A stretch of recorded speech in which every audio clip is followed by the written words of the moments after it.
এই যে দেখেন কয়েকদিন হলো যে খুনগুলা হচ্ছে, দিন দুপুরে খুন হচ্ছে, একে সিসি ক্যামেরার মধ্যে খুনগুলো আমরা দেখতেছি, যে হাজার হাজার মানুষের মধ্যে একটা মানুষের গলা কাটতেছে, একটা মানুষকে পাথর দিয়ে মারতেছে, আর হাজার হাজার মানুষ চায়া চায়া দেখতেছে। জোরে কোন কথা ঠিক কিনা? কথা বলেন না কেন ভাই? সবচাইতে বড় বিপদ, এর চাইতে বড় বিপদ আর কি হবে? অন্যায় করে একজন আর হাজারজন তাকায় দেখে, সবাই চিন্তা করে আমি বাঁচলে বাপের নাম, ওর জন্য আমি মরবো কেন? আপনি যতই চেষ্টা করেন আপনি বাঁচবেন না, আপনাকে মরতেই হবে। সবচাইতে বড় বিপদ হলো অন্যায়কে বাধা না দেওয়া। জোরে কোন কথা ঠিক কিনা? মুয়াজ্জিন আজান দেয় ফজরের, কিন্তু আজানের সাথে কুত্তা চিল্লাই। জোরে কোন কি চিল্লাই? কুত্তা চিল্লাই।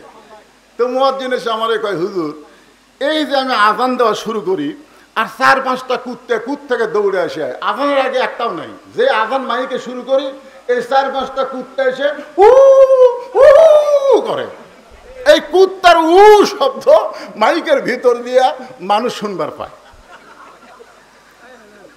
হুজুর আপনি কোন তো এই বিপদ থেকে বাঁচার উপায় কি? আপনাকে এলাকাতে এরকম হয় না? মুয়াজ্জিন আজান দেবার গেলে কুত্তা উ করে না? আমি এখন মুয়াজ্জিনকে বললাম, মুয়াজ্জিন সাহেব আপনি সত্যি করে বলেন তো আপনার ছেলে মেয়ে কয়জন? তো বলে হুজুর 2 মেয়ে বিয়ে দিছি, 3টা ছেলে বাড়িতে আছে। তো আচ্ছা আপনি যে আজান দেন আপনার ছেলেরা কি মসজিদে আসে? না হুজুর এরা নামাজে পড়ে না। কি বলতেছে? মসজিদে আসা তো দূরের কথা, এরা নামাজই পড়ে না।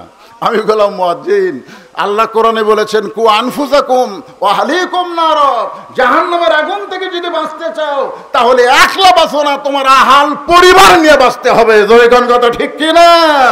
আজকে আমরা অনেকে একা একা বাঁচতে চাই, আমাদের আহাল পরিবার সমাজ এবং রাষ্ট্র বাঁচলো কি বাঁচলো না এই চিন্তা আমরা করি না।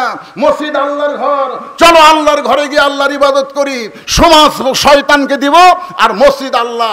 মসজিদের মধ্যে গেলে আওয়ামী লীগ, বিএনপি, জাতীয় পার্টি, জামাত এক কাতার হয়ে নামাজ পড়বো, আর মসজিদ থেকে বের হয়ে এক একজন এক এক দল করব। জোরে কোন কথা ঠিক কিনা? এটা কি রহমত না বিপদ? মসজিদের মধ্যে যান, যাই দেখেন তো আওয়ামী লীগ, বিএনপি, জাতীয় পার্টি, জামাত, তাবলিগ, পীর মুরিদি, খাড়া টুপি, লম্বা টুপি, বেটা টুপি, এলা এক একজন কি এক এক কাতার হয় না সবাই মিলে এক কাতার হয়? আপনি বলেন তো, আপনি ছোট টুপিওয়ালার কাছে যদি আপনাকে এলাকায় লম্বা টুপি আছে না নাই, ওই যদি মসজিদে যায় 2 হাত ফাঁকে থাকে, আপনি কি টানে কাছে নেন না? টানে কাছে নেন না ভাই? লিয়ে কি বলেন? কাতার ফাঁক করা যাবে না, ফাঁকের মধ্যে কে ঢুকবে? আচ্ছা আওয়ামী লীগ আর বিএনপি 2 জন মিলে গোড়া সোজা করতেছে না, পায়ের গোড়া সোজা করতেছে না? এই যে কাতারের দাগ দেখ। এখন সবাই কাতার সোজা করে, হুজুরের মা অসুস্থ, হুজুর মাকে নিয়ে হাসপাতালে গেছে, এখন সামনে কে যাবে? সামনে এখন কে যাবে? কাতার তো সোজা হয়ে গেছে। তখন আওয়ামী লীগের এক নেতা দেখতেছে জামাত ইসলামের এক হুজুর কাতারের মধ্যে আছে, এখন বলতেছে হুজুর, ও হুজুর আপনি সামনে যান। তখন হুজুর বলতেছে না ভাই, আপনার দল ক্ষমতাতে আছে, আপনি যান। তখন আওয়ামী লীগের লোক বলতেছে কে রে পাগল, আমার দল আওয়ামী লীগ, তোর দল জামাত ইসলাম, ওর দল বিএনপি, ওর দল তাবলিগ, সেটা হলো মসজিদের বাইরের কথা। মসজিদের ভিতরে আমরা সব ভাই ভাই, এখানে কোনো দলাদলি নেই। যাই ইমামতি করতে পারবে সেই সামনে যাবে, হতে পারে সে জামাত ইসলাম। ধরে কোন কথা ঠিক কিনা? ফেরেশতারা কয় আল্লাহ এটা রহমত না বিপদ?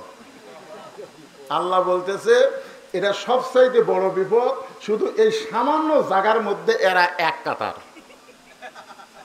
কিন্তু নামাজ শেষ করে যখন বার হবে এরা বহু দল হয়ে যাবে। আসলে ইমাম যে দল করবে, ইক্তেদাইতু বিহাযাল ইমাম বলার সঙ্গে সঙ্গে প্রত্যেকটা মুসল্লিকে সেই দল করা লাগবে। জোরে কোন কথা ঠিক কিনা? আপনি ইমাম করবে আল্লাহর দল, আপনি মুসল্লি ইক্তেদা করবেন, আর বাইরে আসা শয়তানের দল করবেন। আপনি কিয়ামত পর্যন্ত হায়াত পায়া নামাজ পড়লো এক ওয়াক্ত নামাজ আল্লাহ কবুল করবে না। কারণ যে ইমামকে তুমি ইক্তেদা করো মসজিদে, এই ইমামকে ইক্তেদা করতে হবে সমাজে। জোরে কোন কথা ঠিক কিনা? আল্লাহ এইগুলো বিপদ থেকে আমাদেরকে হেফাজত করুক। মানুষ মরা কোনো বিপদ না, বরং মরা মুসলমানের জন্য জান্নাত পাওয়ার কারণ। জোরে কোন ঠিক কিনা? বক্তা এবং শ্রোতাকে আল্লাহ জি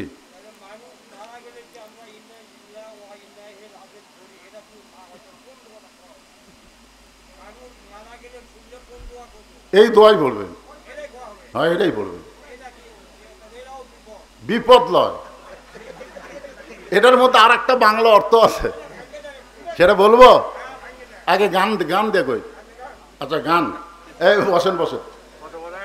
আসলে মুরব্বী একটা মারাত্মক প্রশ্ন করছে, তাহলে আমরা এখন কি বলবো? ইন্না লিল্লাহি ওয়া ইন্না ইলাইহি রাজিউন এর একটা বাংলা অর্থ আছে।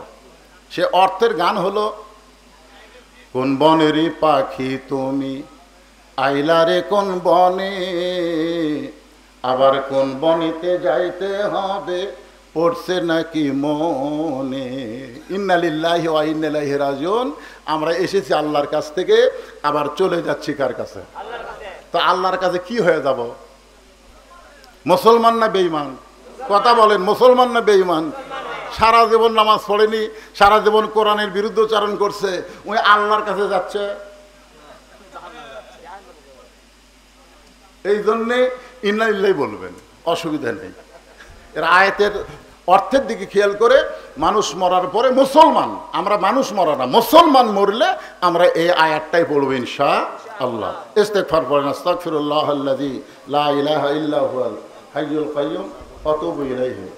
চাদর দেওয়া হয়নি এতক্ষণ? আচ্ছা ঠিক আছে ভাইজান, ওটা বসা করেন না। আমি একটা মাজুর মানুষ, অসুস্থ মানুষ, আপনাদের নিয়ে একটু মোনাজাত করব, কি বিরক্ত হচ্ছেন? আর মোনাজাতের মধ্যে যদি কারো মন চায়, এই কোরআনের মাহফিলে যে এক ভাই মাশাআল্লাহ 1000 টাকা দান করছে, আল্লাহ তার দানকে কবুল করুক, জোরে কোন আমিন। এরকম, হ্যাঁ জি, দোয়া করব। এই আপনারা উঠতেছেন কেন? এখনই তো 2 দল হয়ে গেলাম, এত ওয়াজ শোনার পরে। এখনই আমি যদি আরো 8 ঘন্টা ওয়াজ করতাম, আপনারা তো উঠতেন না।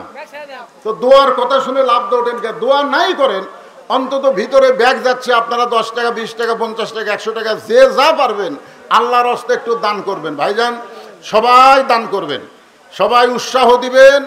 আল্লাহ বৃষ্টি দেয়নি, এই শ্রাবণ মাসে প্রতিদিন বৃষ্টি হচ্ছে, কিন্তু আজকে হয়নি। এই রহমত স্বরূপ তো আল্লাহর কিছু খুশি করার জন্য শুকরিয়া তান দেওয়া দরকার। 10 20 50 100 যে যা পারবেন আল্লাহর সাথে দান করুন। ফুটো কোথায়? ব্যাগ না ভিতরে ঢুকছে? ইস্তিগফার পড়েন, আস্তাগফিরুল্লাহাল্লাযী লা ইলাহা ইল্লা হুয়াল হাইয়ুল কাইয়্যুম ওয়া আতুবু ইলাইহি। আল্লাহুম্মা সাল্লি আলা মুহাম্মাদ। তোমরা এটা একটু দেরি করে, এখন তোমরা সামনে দাঁড়ায় খেট খেট খেট খেট করলে দোয়ার একটা বরকত থাকে না। একটু দেরি করো, তোমরা একটু ধৈর্য ধরো।